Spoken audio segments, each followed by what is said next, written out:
Slogani ya mukulu tasobya abantu fenna bategeera obulungi ebyobufuzi baddeya twebuuza ddabani abajogera tali muntu atasobya ale oliwo enjogere bwoba okuma ettadooba eno y'amafuta nyomanyiza kulya mu kyalo eddambi nga tetulina masanjalazi nga tokozesa butadooba bw'okateekamu parafini n'okuma okutambya eno kaaka ne bw'okola ensobi n'okuma muli munda mwennyini kabwatuka ate naleka kubwatukira kati awo Kyagulanyi yennyini yakola ensobi so si Mpuuga kuyisaamu Kyagulanyi ki maaso ekisookera ddala ffe tubadde tusirika omanya bw'oyagala enkyukakyuka ogamba waaye soogera ku kibiina kyange ekya Nuupu ate kyekiraze amaanyi n'embavu yasooka n'atulagira ddala obunafu yatukuŋŋaanya tiyagaasi n'atukuba poliisi n'etukwata n'akwata ebifaananyi nga tumugoberera n'abikuŋŋaanya n'agenda n'azannyamu firimu nga kitegeeza nti omusajja yatulaga lwatu nti ye ekigendererwa kye mu byonna bye twakola tekwali kulibaletinga ggwanga ye Museveni yamutya dda wabula kuweza content azanye firimu simanyi linnya lyagituuma oba Uganda is breeding Mpuuga party okuba nti ekisookera ddala nze mulaba musajja mulambulu kufunyo ekitalyanga ku nguzi era nga bw'ayogedde sebo Mpuuga fabamu tukimanyi tolyanga ku nguzi teweetawo nga mu kikolwa kya nguzi wabula ensobi weeri tulina abasajja abakulembera ekibiina kya Nuupu abali driven by social media nze ntera nnyo okwogera nnyo wa president Kyagulanyi ndi kati yava mukubeera president wa Nuupu n'afuuka president wa social media ndi kati ye social media kyegenderako kyagendera naye basanga bawaawaala gye bawaawaalidde abangi naye gyakola ki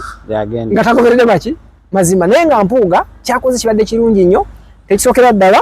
atulaze nti tamala gava mu kibiina kubanga ayagala enkyukakyuka ekyokubiri tamala gava kuba commissioner kuba etteeka lya Uganda constitution ya Uganda yamukkiriza okuba commissioner n'alondebwa so obuyinza tebabulina then nekikuba ebituli bingi nnyo mu bukulembeze bwa Kyagulanyi okuba nti basobola n'okweyima mu bintu byetasobola n'oyetazaako eyavuma mu mubaka munene amuyita nti malaaya eyakwata nawanga amatayi gwe bakubye embooko buwanana nabwo afuke commissioner gyeyo commissioner waffe gwe tumanyi gwe tuwa ekitiibwa ayitawo ne tuweta ku nsingo ne tuwuubira nga tumanyi commissioner gwe tuwuubira asaanidde gwolete ono zzaako ayonoonye ekitiibwa kya parliament n'ekitiibwa kya Mityana gyakola ki ekintu ekibale kikyamu nnyo ebyebitiibwa byabwe tetwagala bimanya ebitiibwa byo bitwale eri makaago wabula ate tobireeta eno mu sitwago yaffe gye twatandikawo bagitulowooza okuwangaeggwanga abo si baana abo abamugamba ebyo basibufu bampisa naye ekyo kyekizibu osanga boliba kangize nga bavuga boda abaana ba boda ogenda okola gwali tumwana boda kali myaka 5 kati naawe abamugamba ebyo nti ebyebitiibwa bate babiba bitiibwa abo basibufu bampisa kubeera bazze ate basobola bigamba Katikkiro ne basobola bigamba Nnabagereka kati ne basobola okudda Kabaka bwe yalwalira naye ne babula bimugamba olina omusanga ng'ayambadde akakofiira ka Nuupu awoza Kabaka agenda ajjanjaba egyobeera yalina obuvunanyizibwa obujjanjaba ki so the same thing ekyapplyinga mu bantu bonna ab'ebitiibwa kyo kyapplyinze ne ku Mpuuga nkwaniriza ku News UG amaanyi bampita ambassador wakabi nga bulijjo twabasuubiza nti buli week tukuleetera ate omu ategeera ensonga zino ezitambula mu ggwanga naddala ez'ebyobufuzi era nga ye omukulu gwe bayita Dr. Katongole Charles ate asuubira okuba nga ye MP addako e Busiro North wembasi erabidde wenjogedde ndowooza kyekituufu era nga ye ajidde ku mulamwa nti omuntu wa wansi kwekiikirira kusobola okwerwanirira so yetaze na kibiina kyonna kubanga abantu abamu bagamba nti webagira mu kaadi zibakola ki zibafuga naye kati ye ne babeera mbu nga tebasobola kukolera abantu awo wennyini erinnya Charles Mugisha Katongole musajja omusawo omutendeke kuva wano ku ttendekero lyaffe ekkulu mu Uganda ery'e Makerere eggulu University Mugisha Charles Katongole ndi musajja munabusiro enzalo y'eddambwe era nga mpangalya mu constituency yennyini Busiro North Kakiri sub county entambuza omulamwa kiiko ekisinde wa political pressure group kyebayita omuntu wa wansi okwekiikirira okusobola okwerwanirira operation bantu ba wansi okwekiikirira okusobola okwerwanirira era omulamwa ogwo ngutambuza lwa nsonga nti ekituufu abakungu tubalonze ne tubagezasaako manyi kibaga kinjo kyankimize batwokyezza tebasobodde kutuyamba ba minister ba vice president kati tulina sajja manager w'essaza Nsubugapo bonna constituency yange gyenvaamu ekika kyankungu kyetutabadde nakyo Okay. Oluvannyuma lw'abatuuze okwekenneenya ne bagamba ne bana abasajja oluvannyuma lw'akalulu kiki tubafunamu kule kubalaba ku TV nga tewali ne basalawo tutandike ekisinde ekyaffe era sinze nkitambuza nga omuyima waakyo Mugisha Charles Katongole naye nga bo bannabusiro be bakisitudde nti abantu bawansi twekiikirire tusobole okwerwanirira ku bizibu byaffe ebituluma. Okay. Abantu bakomplaininga nnyo erinnya eryo oba abantu oli bakakasa otya nti erinnya eryo erya Mugisha eryo liva eri. Point y'amaanyi nnyo era ntera nnyo bagamba mbeera ku mikolo ne mbagamba natuka nabawa choice bulungi nti waliwo abagamba nti Mugisha duulira lifaanana erya Muhoozi ne Museveni ate Muhoozi tumukyaye nnyo ne Museveni bava lwakitula. No, nze Mugisha Charles Katongole ndi nzaalwa y'eddambo. Taata wange kitange ali ddambo akyali mulamu. Salongo binaali gyali bulungi nnyo ne jjajjange yeebase eddambo ku lubiri lwa Kiggala jasokera lubiri lwa Kiggala Ssekabaka Kiggala twawula waawo zimpaanyi. So nze olwokuba nti nze Mugisha ne Sebanakita ne Sebaggala we ayinza okuba ow'effumbe bakafeera ab'enkima bonna bw'oba otunuulidde history atulaga nti Ssekabaka Kintu yatambula kuva Bunyolo. Okay. So teli origin tonjajinga kubanga nina erinnya eryo ensonga eri nti nze ndi mwana wa Buganda. Ate omuvuko omulembe omutebi asazeewo okulwanirira eggwanga lye. Yes, Mugisha Charles Katongole awo wenkutte naye nga ekisinga obukulu nti waliwo n'abatanyumira Mugisha nabawa Katongole era endagamuntu yange eriko amannya asatu Charles Mugisha Katongole. Atanyumira Mugisha gwe toyitunulako tikinga Katongole ani Charles. Okay, awo nyinyi etwala twogere ku nsonga ezikedde olunaku lwali nkubadde tulina ensonga nnyingi z'okwogerako. Ensonga ya Mpuuga ebadde ekyalimu eggumba weeks ndowooza nga 3 nga tugyogerako nga era abantu bo bakyagiremeddeko bagamba omusajja yalya era omusajja tugenda mujja mu kibiina tumugobe era we bwakeeredde nga ekiwandiiko okuva eri mu kibiina ekya NUP era nga kikuliddwa Ssaabawandiisi Rubongoye ng'agamba nti basaba Parliament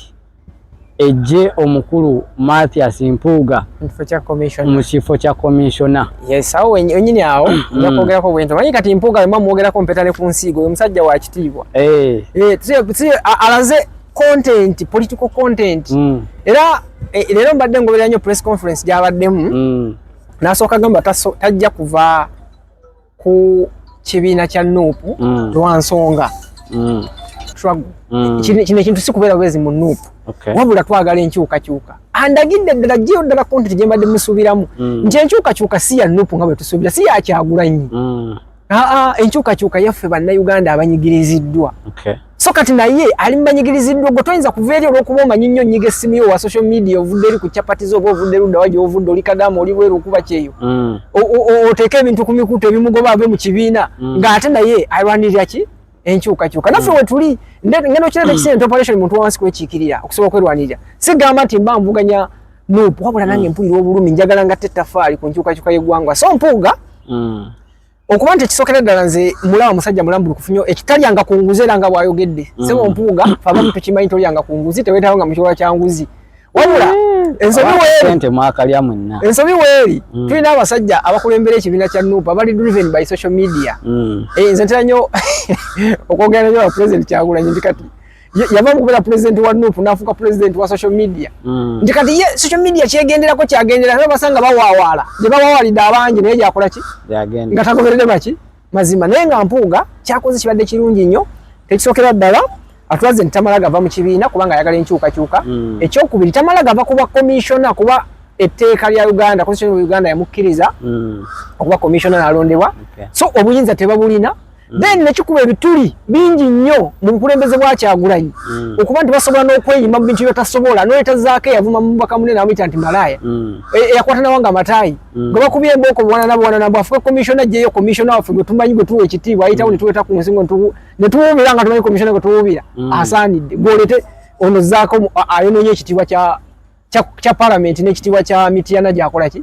gyava. Ekintu ekyo kibale kikyamu nnyo era nsanyukidde nnyo Mpuuga ndi kusaidiye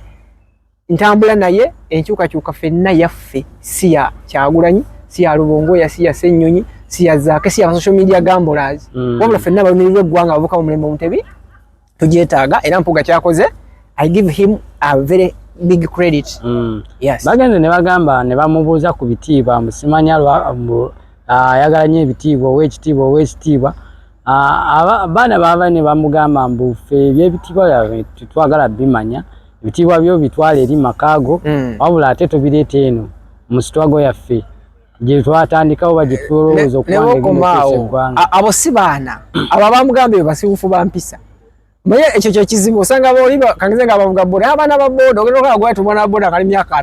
5 kati nawe abamugamba ebyo nti ebyebitiibwa bate bali babitiibwa abo basibufu bampisa kubeera bazze ate basobola bigamba katiki basobola bigamba n'abagereka kati ne basobola okudda kabaka bwe yalwalira naye ne babula bimugamba olina omusanga nga ayambadde akakofira kanuupu awoza kabaka agenda ajjanja bwe gy'obeera yalina obuvunanyizibwa obujjanja baki so the same thing ekyapplyinga mu bantu bonna ab'ebitiibwa kyo kyapplyinze ne ku mpuuga naye nga tetuli ng'ogyeko ekyekitiibwa tetumupulezinga lwa kitiibwa wabula musajja atambulira alangibwa obwemago obulikiriya kuba parliamentary commission okusinza constitution ya Uganda erina obuyinza obuwa omuntu akasiimo ate era yasalawo nekola ki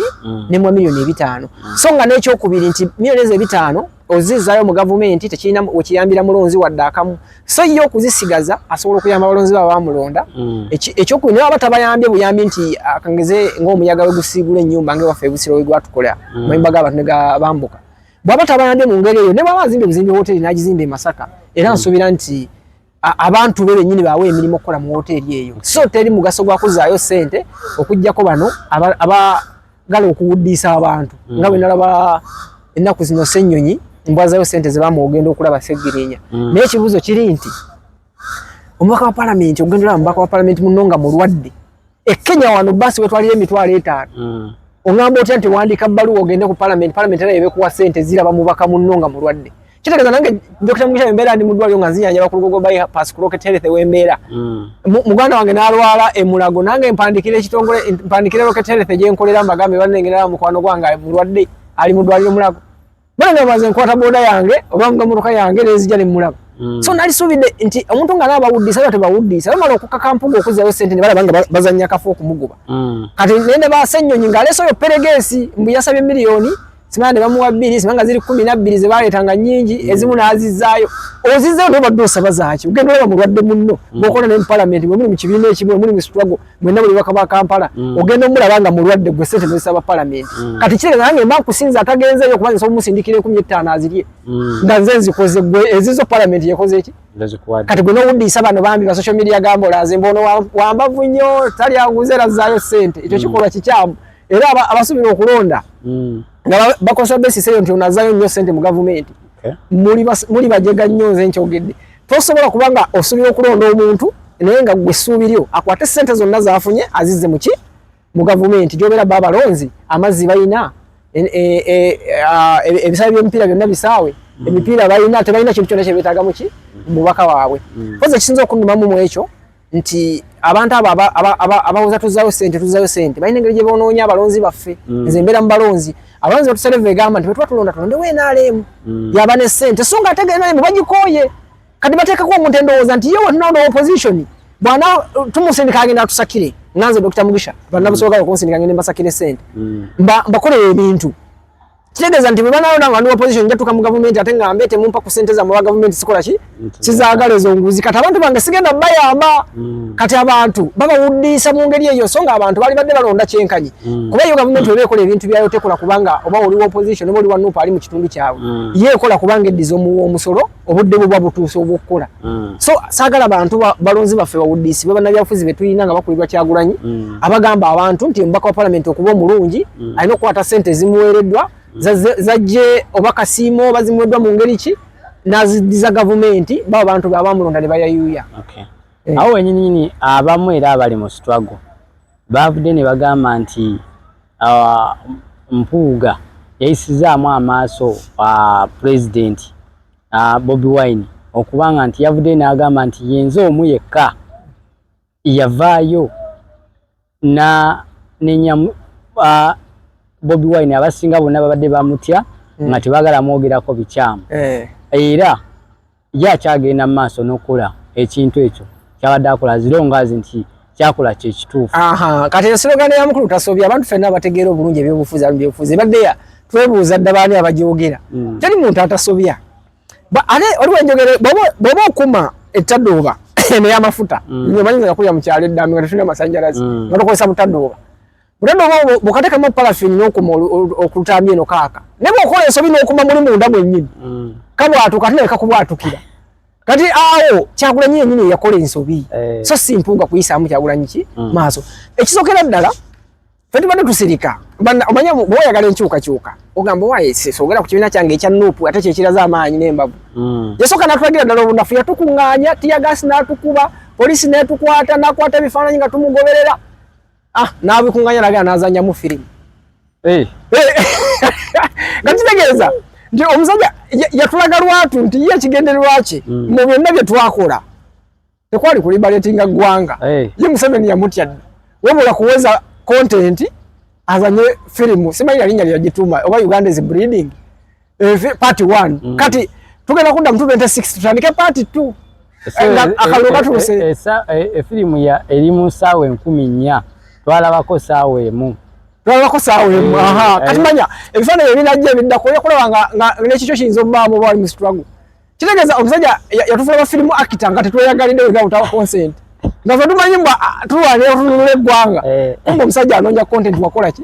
firimu ate firimu naye otambula eggwanga so kati mubufu obwo saagala ddemu yakulumba Mpuuga nti Mpuuga yamulabisiza okuba nga abantu basobola okukola ki okumwogerako wabula buli bwokola obunafu abantu tuba tutegeera nyina emitwe yagamba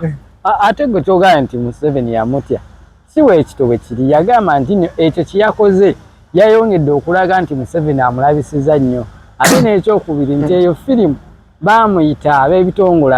ebyenjawulo ne bamugamba nti twagala ozanye firimu eno tukuŋŋaanye engeri gy'obadde okola omulimu gw'amaanyi ow'okulanga olabisiza Museveni eno yandibadde documentary nga yo firimu ebyaddala abantu bandiyagadde okuba nga bagiraba era nga n'agamba nti waliwo n'ebintu ebifaananyi ebimu ebyongera ddala kuba nga birabisiza Museveni nti ate ye mubi nnyo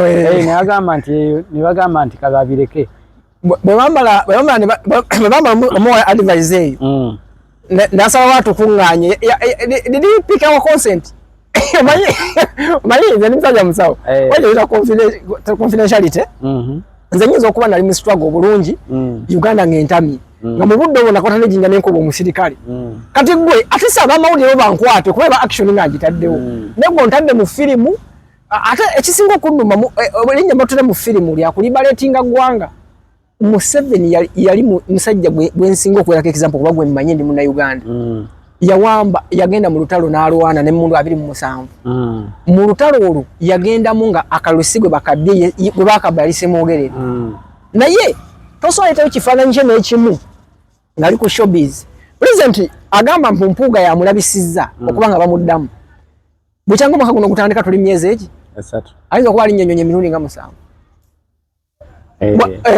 ye obudde bwo obweddembe abeera ku ndeege kati olwanyisa dikiteeta wano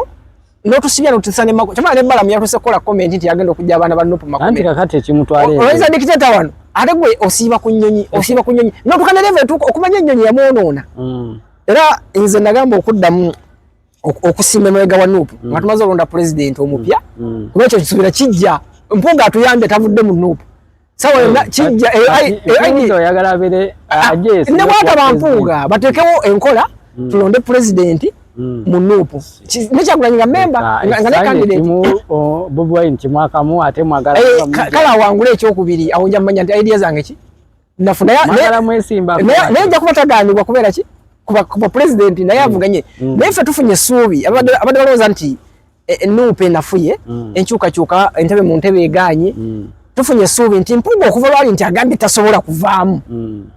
osanga anaatuuza meeting netukola conclusion kitulonde pulezidenti waki w'ekibiina naffe Mugisha abawulira nti Kyagulanyi muzannyi wa firimu tali ku mulamu oba kulibaletinga ggwanga tufune omuntu nga Mpuuga gwe tugamba nti bwayimirirawo oba omuntu yenna oba Seggona oba ali Babwanika oba ali Bansubugapo wa Busiro North tuli kakasa nti ayimiriddewo tali mutuzanya mu firimu kimu tali mutunoonya mu ssente zazimba zibangalo tali mu kulinnya nnyonyi kutuuka eri kuddusibwa bazungu yejjuse n'okwejjusa munejjusa okuba nga nayimba oluyimba oluvumirira abasiyazi awo otu tusalevu naffe tuli batutambulira mu ne kati sawa twagala enchuka chuka ne agikulira kyagwa ntulira nga tali competent enough omutwe gwange guno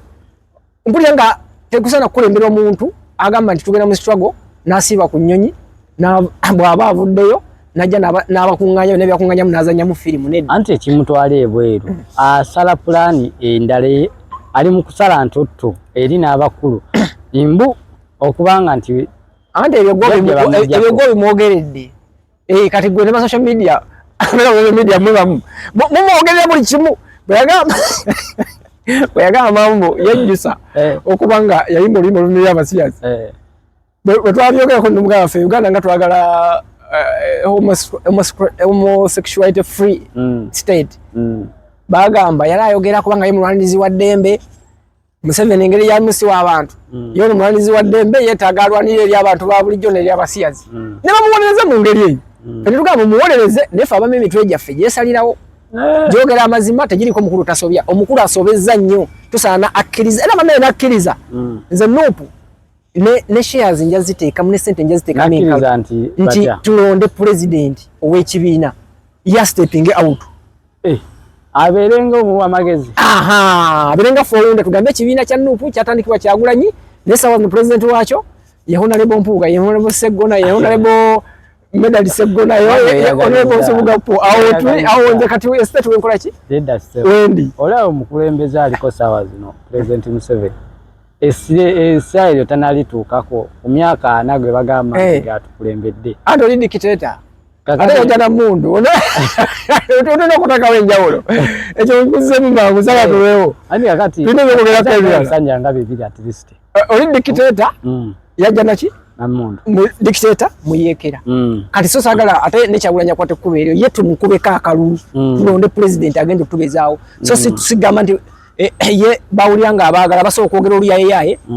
abasobola okulwana ennyo polisi ne bakuba abasobola okwolesa empisa embi nga bano bazaake abavuma ba parliament banabente bamalaya nti abo kati be balungi kyanumanya okuza noza commissioner kuba noyagala ozezaaka kuba commissioner yadde nga bamweta mu bukyamu tasobola kubeera alwanye nkalo oyo gola basago adi entalo zo kunula eggwanga teziba za bikonde teziba za bikonde ziba za bongo na bigambo at least baba tosobola mundu bali bande obongo ne bigambo naye baba odidde eggwanga n'ogamba dirwani otandise kuba bikonde na polisi awo nze mbamba awo obovaawo okay akalulu k'eddokolo abava wano wasinzira wano n'otegeeza eggwanga nga candidate wa NUP watagenda ayitamu waliwo kitegedde ki ennyo oba nagamba na Uganda nze omwata etegeeza gwe kati gwe omwata ali mu NUP agamba nti oli wa NUP naye toli wankyukakyuka nze ni muna ate gamba nze ni munankyukakyuka asobola obutaba wa NUP singa eba ekoza amajani gesigala ekyakola naye akaluka eddokolo nagamba nze nsomesa abasawo kuli Jerusalem Ministry of Health Science erira eri Kinnya na Mpindi okutuuka wa eddokolo natunuulira engeri abantu gye bali esawa zino abantu babuusa olaba ne baffe mu busi abantu bagamba tugenda londa operation